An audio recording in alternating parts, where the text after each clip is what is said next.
Lord, lay not this sin to their charge.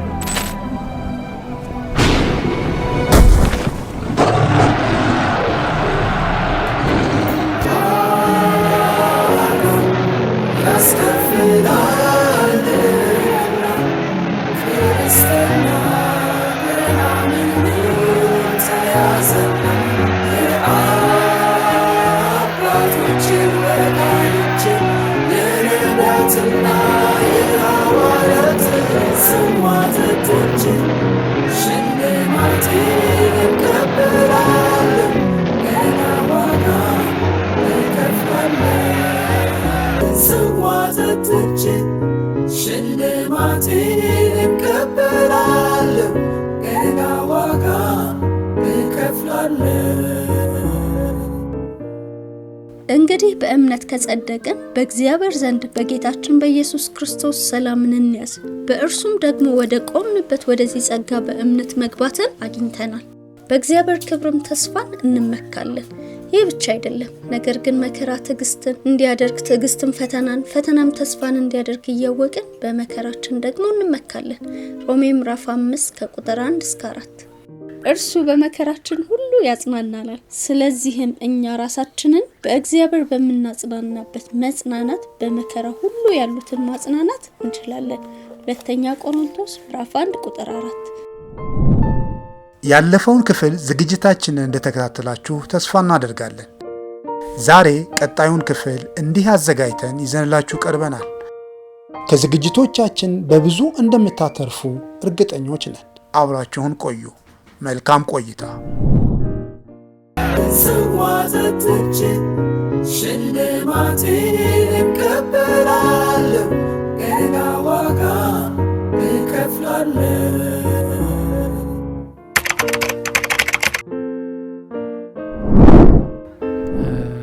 አለ በጣም ነው ያለው። አንዱም ትልቁ የገጠመን አሁን እኛ እዚህ ስደት ነው። እንግዲህ ይሄ ቸርችን ስንመለከት አትሊስት ወደ 35 ዓመት በይዞታነት የተያዘ መሬት ነው ያለው።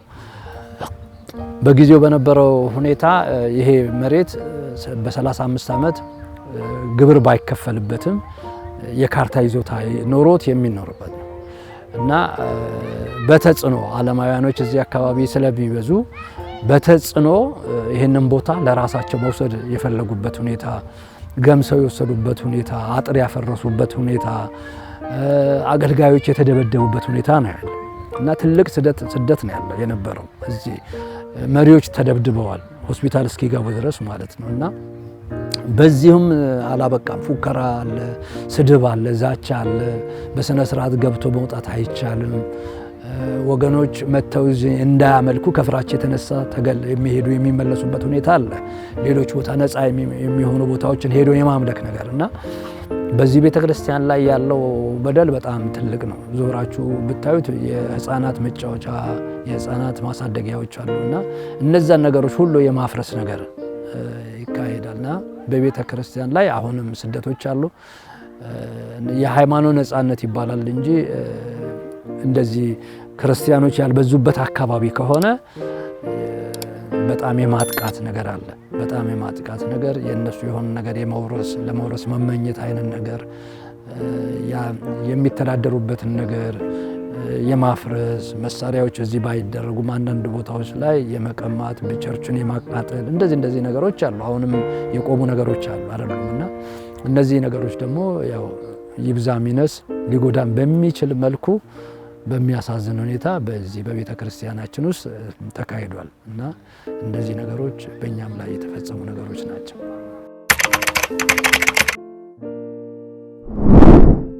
አዎ የቤተ ክርስቲያን ቅዱሳን ያው ብዙ ጊዜ ከመሪዎች ጋር ነው እንትን የሚሉት፣ ወደ መሪዎች ማሳሰብ ነው እንትን የሚሉት የሚያስኬዱት። መሪዎችም ደግሞ የራሳቸውን ያለውን ባለን ሁኔታ ማመልከቻ ማስገባት ነገሮች ደጋግመን ማለት ነው። ያለ መደመጥ ነገር አለ።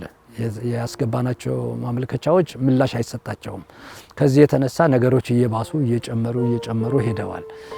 በተቻለ መጠን በማመልከቻ 3 4 5 ጊዜ ገብቷል፣ ግን ተደማጭነት አልነበረንም። ምክንያቱም ከፍ ባለ ስልጣን ላይ የተቀመጡት አካላቶች ይህ ነገር እንዲሆን የሚፈልጉ ነው የሚመስለው። በአንደበታቸው ሲናገሩ ሊሆን አይገባም የሚል አይነት ይላሉ፣ ምግባራቸው ግን ያንን ነው የሚያመላክተውና ስለዚህ ቅዱሳን ያው እስከ መሰብሰቢያ ምንድነው ቢሮዎች ድረስ በመሄድ የማነጋገር ነገር አብሮ እንዴት ምን ላይ ደረሳችሁ የማለት ነገር ይኖራል። ምላሾች በትክክል በፈጠነ ሁኔታ አለማግኘት ነገር ነው ያለውና ይሄ ያው የሚያሳዝን ነገር ነው ማለት አንዳንድ ጊዜ የሃይማኖት እኩልነት ሲባል ዝም ብሎ ለአንደበት የሚነገር ነገር እንደሆነ ይገባሃል።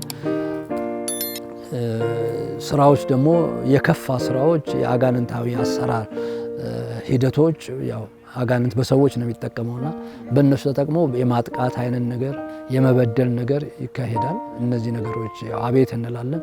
ባለ ሁኔታ በእንዲህ አይነት ሁኔታ ነው ያለው። አሁን እግዚአብሔር ይመስገን ጥሩ ደረጃ ነው ያለነው። ሰሞኑን ያው የቅጥሩ እንዲቀጠር በአጥር እንዲታጠር ያክል ቦታውን ውሰዱ የሚል ነገር ነበራቸው። በእርግጠኛ ከገመትነው በላይ ወደ ውስጥ ዘልቆ ነው የተለካው። ቀድሞ የነበረን ወደ 75000 ካሬ አካባቢ ነበረ። ወደ 7.5 ኪሎ ሜትር የሚያክል እንትን አጠቃላይ ስፋቱ እንደዛ ነበር።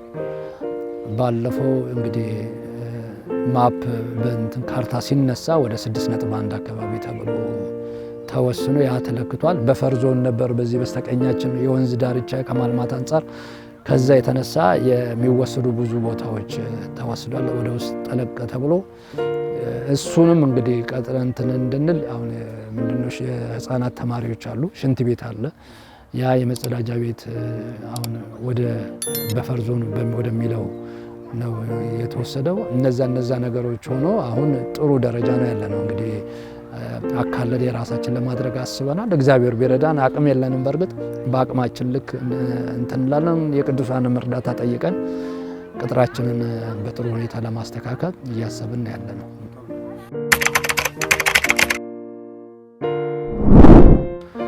ክብር ለእግዚአብሔር ይሁን። እውነት ነው።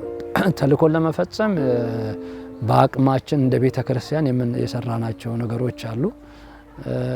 አገልጋዮች አሉ። አገልጋዮች ከተለያየ ቦታም በመቅጠርም እንደገና ደግሞ እርዳታን በመጠየቅ ወደዚህ ዞን እንዲመጡ እያደረግን ወደ 3-4 ቦታዎች ላይ አጥቢያ ቤተ ክርስቲያናቶች እንዲወጡ አድርገናል። እዛ ቦታ ላይ አገልጋዮች ከኛ ነው የሚላኩት። እዛው ያለውን እየተከደም በተራ በተራ የማገልገል በስብከትም በዝማሬም በምንም የመርዳት ነገሮች እየሰራን ያለ ነው። በተከደበት ቦታዎች ደግሞ የወንጌል ስርጭቶች ይካሄዳሉ። ባለፈው ክረምት ጥሩ ጊዜ ነበረን። በዚህኛው ክረምት በጣም ደስ የሚል በጣም በቁጥር ወደ 1000 ምናምን ከዛ የዘለለ ነፍሳት ተመስክሮላቸዋል። ብዙ ነፍሳቶች ደግሞ ወደ ጌታ መጥተዋል። ቀድሞም ከጌታ ቤት የጠፉም የተመለሱበት ሁኔታ አለ። እነዚህ አይነት ስራዎች በጣም ተሰርተዋል እና ያንን የተመለሱ የእግዚአብሔር ቤተሰብ የሆኑ ሰዎች በአጥቢያቸው ባሉ ቤተክርስቲያን እንዲታቀፉ ተደርጓል እና በጥሩ ሁኔታ የወንጌል ስራን ለመስራት ዋናው ዓላማው ያ ስለሆነ ትልቁ ነገር ይሄን ስራ በጥሩ ሁኔታ እየተሰራ ያለበት ሁኔታ ነው ያለው። በእንትን ደረጃ ያሉት አሁን የሐሙስ ገበያ ላይ ጥሩ እንቅስቃሴ አለ። ራሳቸውን እንትን ብለው ባይችሉም እርዳታ የሚፈልጉ ቢሆንም አሁን ሐሙስ ገበያ የሚባል ቦታ አለ። እዛ ላይ የተተከለ እንትን አለ። ሸርሸራ የሚባል ቦታ ላይ አለ። ወደ 4 ቦታዎች አሉ። በእርግጥ ከጸሎት ጣቢያ ውስጥም ያሉ አሉ። ወደ 2-3ቶቹ ደግሞ ከፍ ብለው ወደ በምዕመን ደረጃ ራሳቸውን ችለው እንትን የሚስተናገዱበት ሁኔታ አለ እና ካሉት ውስጥ እስካሁን እኔ የማውቃቸው እነዚህ ጥሩ ሁኔታ ላይ ነው ያሉት። አጠቃላይ ጥሩ ነው። እዚያ ቤተ ክርስቲያናት ህብረት ጥሩ የመተጋገዝ ነገር አላቸው። ብዙ የጎላ ብዙ ገፍቶ የሄደ ነገር ባይኖርም ጥሩ እገዛዎች ይካሄዳሉ። አሁን ለምሳሌ ያክል ባለፈው አጥር ሲፈርስብን ባጠርነው በ3 ቀን ነው በ4 ቀን ነው ያፈረሱት የታጠረውና ያንን የቤተ ክርስቲያናችን መሪ የቤተ ክርስቲያናችን ቄስ በተደበደቡበት ወቅት ለእስርም በተዳረጉበት ወቅት ከኛ በበለጠ ሁኔታ የቤተ ክርስቲያናት ህብረት እስከ ሌሊት ድረስ ቆይተው ሲከራከሩ የነበረበት ሁኔታ ነበር። እስከ ሌሊት ድረስ ማለት ነውና በዛም ክርክርና በዛ ጩኸት እግዚአብሔር ረድቶን ሳያድሩብን ተለቀዋል።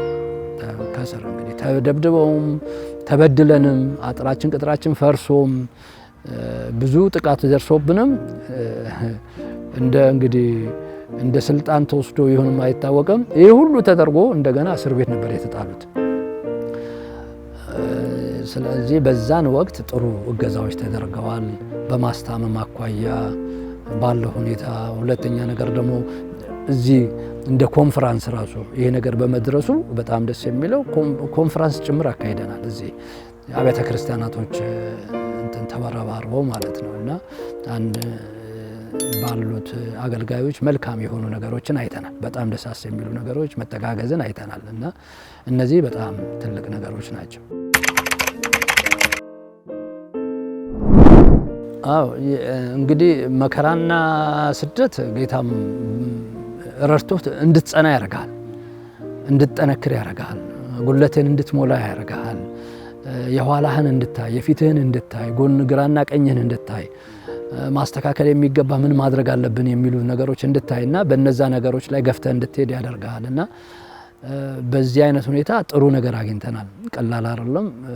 መስራት የሚገባን ነገሮች በብዙ ጎኑ ሰርተናል፣ በብዙ ጎኑ ተሰርተዋልና ከሌሎችም ወገኖች ጋር ከሌሎች ቸርቾች ጋር ከእናት ቤተ ክርስቲያኖች ጋር አብሮ የመስራት ነገርን ከነሱ ጋር የመደዋወል የመጻጻፍ ሀሳቦችን የመለዋወጥ ነገሮች በጥሩ ሁኔታ እንድንሄድ አድርጎናልና እዚህም ባለው ሁኔታ አንድነትም ከአብያተ ክርስቲያናት ህብረቶች ጋር አንድነትም እንድንፈጥር አድርጎናል። መጠናከር እንዳለብን እየገባን በሚጎሉን ነገሮች ለምሳሌ የመቃብር ስፍራዎች አንድ ላይ ሆነን እንድንሰራ እንዲታጠር ብዙ እየተካሄደበት ያለበት ሁኔታ አለ። እነዚህ ነገሮች በቆንጆ ሁኔታ ተጠናክረን እንድንቀጥል አድርጎናል።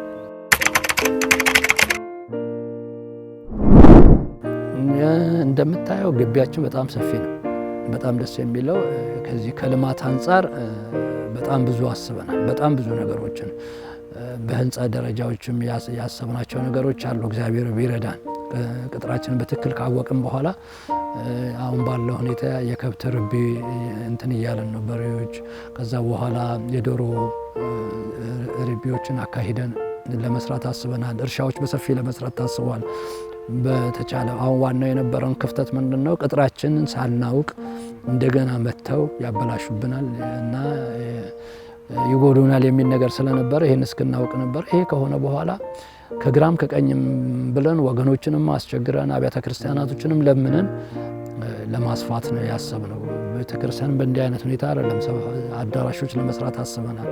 የሚከራዩ ለቅዱሳን የሚያርፉበት የሚከራዩ ቤቶች ለመስራት ውስጣችን አለ እና በእርሻም ደግሞ ብዙ እርሻ ለማረስ አስበናል። እነዚህ ነገሮች ይሄ ቅጥር ካስተካከልን በኋላ ይሄ ነገር እንፈጽማለን ብለን እናስባለን ከጌታ ጋር።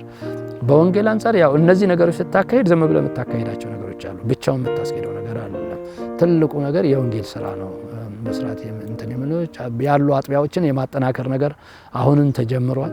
ቢያንስ እግዚአብሔር ረድቶን ደግሞ በዚህ በቅርብ ጊዜ ራሱ ከሌሎች ቦታዎች ወደ 2 አገልጋዮች እየመጡልን ነው ያሉት። በዚህ ያው ባሉት ቦታዎች ላይ ለማሰማራት አስበናል። የወንጌል ስራዎችን ለመስራት ቤተክርስቲያኖች ለመስራት አቅም ያላቸው ተከራይተው የሚኖሩ ያሉበትን ቦታ ላይ ለመገንባትና ለማጠር ለማስተካከል እንደዚህ አይነት ነገሮችና የምስክርነትንም ጊዜያቶች እንደገና ደግሞ በአገልጋይም የመደገፍ አይነት ሁኔታዎች ለመስራት አስበናል። ትልቁ ስራውም ዋናውም እሱ ስለሚሆን ማለት ነው።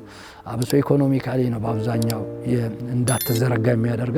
እነዚህ ነገሮች ሲኖሩ ቀላል ነገር አይደለም። አሁን ፊት ለፊት አካባቢ ለምሳሌ እግዚአብሔር ቢረዳን በቅርብ ጊዜ ውስጥ ሱቆች ለመስራት አስበናል። ዙሪያውን የሚከራዩ ሱቆች ማለት ነው እና ያንን ከሆነ የገቢ ምንጫችን ጨምረን አገልጋዮችንም መቅጠር እንችላለን፣ ማንቀሳቀስ እንችላለን። የወንጌል ስራ ከብር ጋር የሚሄድ ስለሆነ አብረን ለማስፋት እንዲህ አይነት እቅዶች አሉን ጌታ ቢረዳን።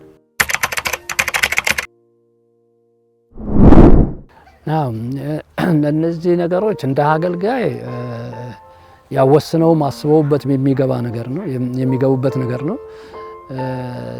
በእንዲህ አይነት ሁኔታ ከእናት ቤተ ክርስቲያኖች ጋር በመሆን ስልጠናዎች መካሄድ አለባቸው ብለን እናስባለን። ስልጠናዎች መሰጠት አለበት፣ የሚያበረታ ነገር የሚያጠነክር ነገር እና አገልጋዮች እንግዲህ እየጨመርን እየሄድን ስንሄድ እየበዙ በቁጥር ሲሄዱ እንግዲህ አገልጋዮቻችንን በትምህርትም በማነጽ ከስደትም ከመከራም ከምንም አንፃር ያሳለፉት ነገር አለ። ከዛ በበለጠ ሁኔታ ደግሞ ሌሎችም ነገሮች ቢከሰቱ ማለፍ እንዲችሉ ስልጠናዎች መካሄድ አለበት፣ ትምህርቶች መሰጠት አለባቸው። እነሱ የሚያገኙትን ደግሞ እውቀት እና ትምህርት ለምእመኖች መስጠት አለባቸው፣ ማድረስ አለባቸው። የመከራ ጊዜ እንደሚኖር የግድ መነገር አለበት። ሁሉ ጊዜ ብቻ የማይሆን አዲስ ነገር ወይም ደግሞ የሚበላ ጥሩ የሚጣፍጥ ነገር ብቻ እንዳልሆነ ክርስትና ዋጋ የሚያስከፍል እንደሆነ ሊነገር ይገባል እና በዚህ አይነት ሁኔታ ያው ምእመኑም ከደረሰበት ከዚህ በፊት እየደረሰበት የመጣው ነገር ስለሆነ እንደ አዲስ አይወስዶ ተላምዶታል። የማልቀስም በእግዚአብሔር ፊት የመጮህም በጸሎት የማንባቱም ጾም ጸሎት የመያዙን ነገር በጥሩ ሁኔታ ተላምዶታል። ከዚህም የበለጠ ነገር ቢመጣ ማለፍ የሚገባን ጎዳና እንደሆነ ጌታ የፈቀደው ጎዳና እንደሆነ ልንሸበር እንደማይገባ ልንረብሽ እንደማይገባ ምእመኑ ሊያውቅ ይገባል። ይሄ ደግሞ እንደ እግዚአብሔር ቃል እውቀት አገልጋዮቻችን ለምእመኖቻችን ትምህርት የመስጠት ነገር የግድ ያስፈልጋል ብዬ አስባለሁ።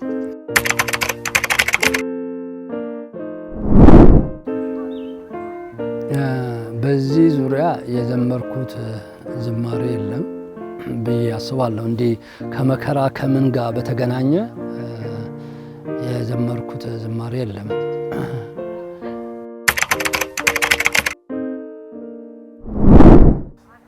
አዎ መዝሙር ነበረ አለም ደግሞ በዛን ጊዜ እንትን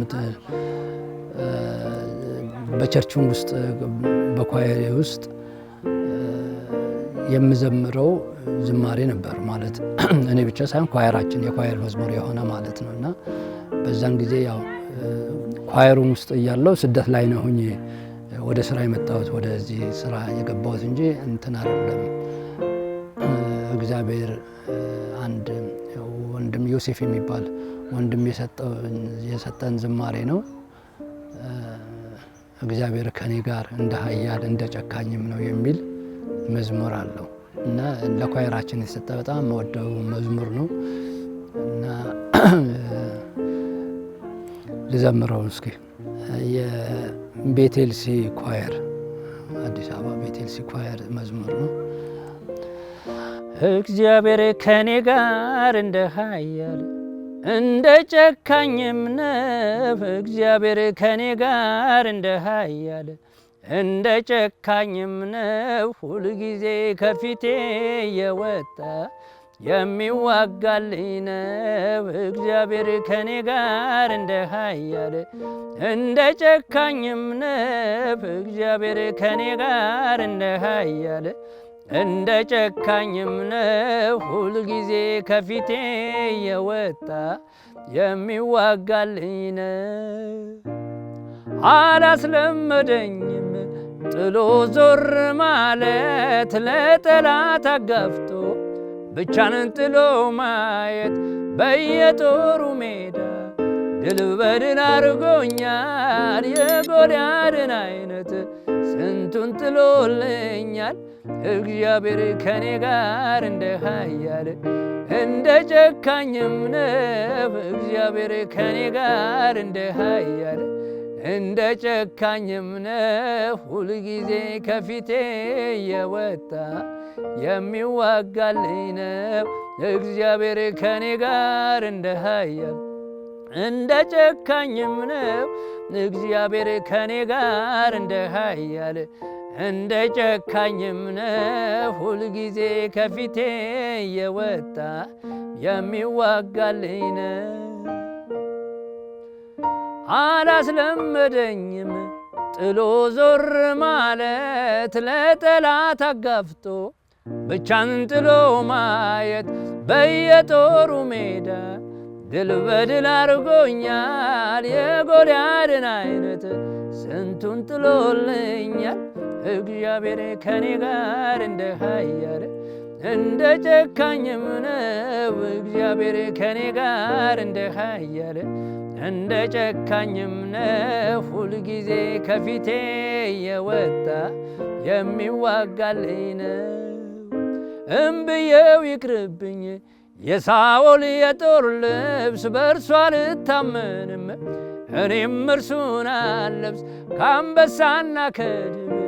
ያዳነኝ እግዚአብሔር ዛሬም ከኔ ጋር ነው።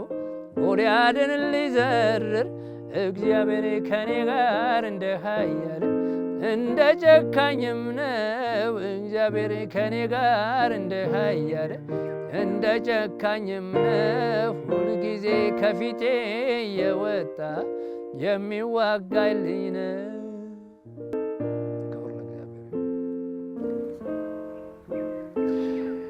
ወደ ኋላ እንዳይ አደረገኝ። በእውነት ጌታ ከኔ ጋር የነበሩባቸው ዘመናቶች ምንም በመከራ ባልፍ እግዚአብሔር ከኔ ጋር እንደ ኃያል እንደነበረ እንደ ጨካኝ እንደነበረ ይመራኝ እንደነበረ እንዳስብ አድርጎኛል።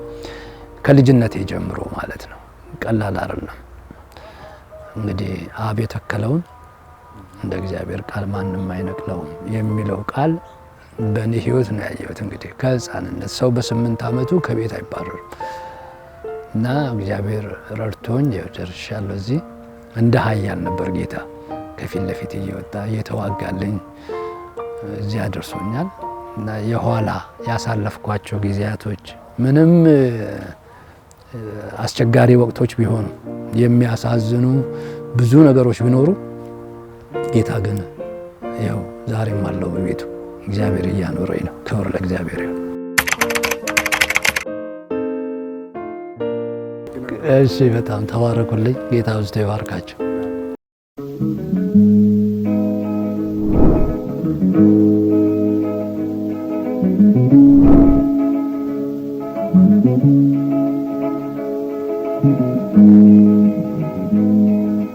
ልብ ጽኑን አትናላጠንክር ባመንክበት ጌታ በፍጹም አትፍር።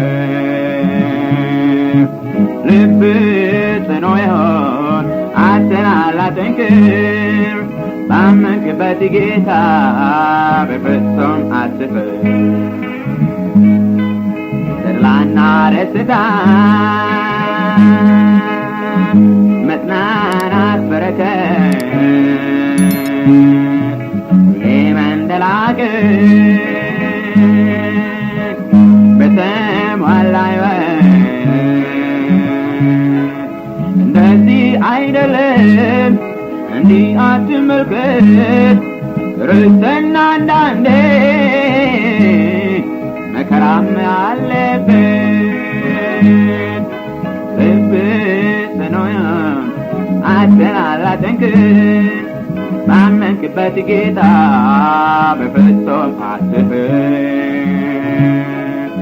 ልብ ጽኑ ይሁን አትናላጠንክር ባመንክበት ጌታ በፍጹም አትፍር። የጨለማው ስልጣን ጥላውን ዘርግቶ ጠላት ኃይሉን ሲያሳይ እጅግ ተቆጥቶ በበትር ሲመታ ሆምጣጤ ሲያጠጣ በመስቀሉ መንገድ ወንድሜ አይጥፋ። ልብ ጽኑ ይሁን አትላላጠንክር ባመንክበት ጌታ በፍጹም አትፍር። ልብ ጽኑ ይሁን አትላላጠንክር ባመንክበት ጌታ በፍጹም አትፍር። ማምለጫ ስትሻ ከዳር ስትፈልግ ጭላንጭሎች እንኳን ሲደፈር ሲመረቅ በወህኒ ተጥለህ ሰው ሁሉ ሲደሳ የሕይወት ጌታ የሚረሳህ አይምሰልህ። ልብ ጽኑ ይሁን አትላላጠንክር ባመንክበት ጌታ በፍጹም አትፍር። ልብ ጽኑ ይሁን አትንክር ባመንክበት ጌታ በፍጹም አትፈር በምስራቹ ቃል በወንጌል ተሟገት ልብህ ሰፊ ይሁን አርቀህ ተመልከት ለማያልፈው ርስት ለአገር ተባተህ በላይ እንገናኝ ደምህን አጥለቅልቀህ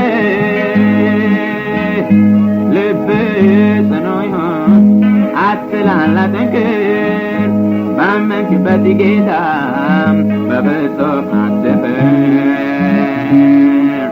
ልብህ ጽኑ ይሁን አትላላ ጠንክር ባመንክበት ጌታ በፍጹም አትፈር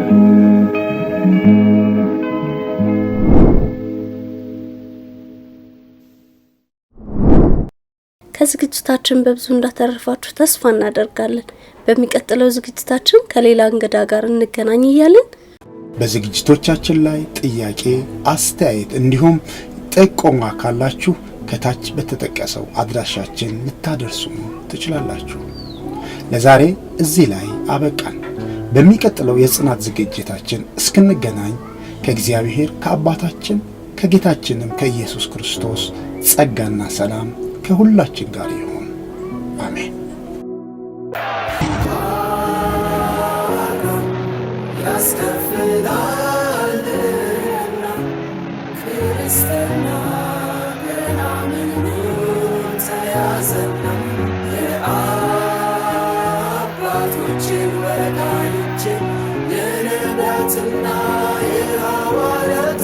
Some water touching.